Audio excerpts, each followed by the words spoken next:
আসন্ন ত্রয়োদশ জাতীয় সংসদ নির্বাচনে 243টি আসনে প্রার্থী ঘোষণা করে জাতীয় পার্টি। যাচাই বাছাই শেষে 196 জন প্রার্থীর মনোনয়নপত্র বৈধ বলে ঘোষণা করে নির্বাচন কমিশন। এরই মধ্যে বাতিল হওয়া অনেকে প্রার্থিতা ফিরে পেতে হয়েছেন আদালতের দ্বারস্থ। মঙ্গলবার দুপুরে এক সংবাদ সম্মেলনে 196 আসনের প্রার্থীদের নাম ঘোষণা করেন দলটির চেয়ারম্যান GM কাদের। যদিও নির্বাচনে লেভেল প্লেইং ফিল্ড নিশ্চিত হয়নি বলে মনে করে দলটি। 196 আসনের আমাদের চূড়ান্ত মনোনয়নপ্রাপ্ত তালিকা আমরা প্রকাশ করলাম।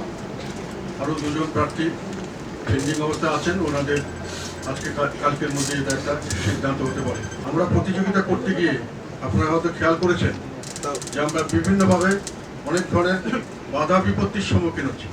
অত্যন্ত অন্যায়ভাবে আমাদেরকে বিভিন্নখানে আমাদের রাজনৈতিক কর্মকাণ্ডে বাধাগ্রস্ত হচ্ছে। নির্বাচনে অংশ নিলেও গণভোট প্রত্যাখ্যান করেছে জাতীয় পার্টি। গণভোটকে সংবিধান বিরোধী দাবি করে জনগণের স্বার্থে গণভোটে না ভোট দেওয়ার আহ্বান জানান GM কাদের। এই গণভোট করে গিয়ে আমি মনে করি অন্তর্বর্তীকালীন সরকার তাদের শপথ ভঙ্গ করছেন। এটা গণভোটের কোনো মতামত সাধারণ লোকরা যেই এত কমপ্লেক্স বিষয় এরকমভাবে ওনারা করছেন, এটা একটা সম্পূর্ণ একটা অদ্ভুত ব্যাপার। সংস্কারের বিরুদ্ধে আমাদের অবস্থান থাকবে।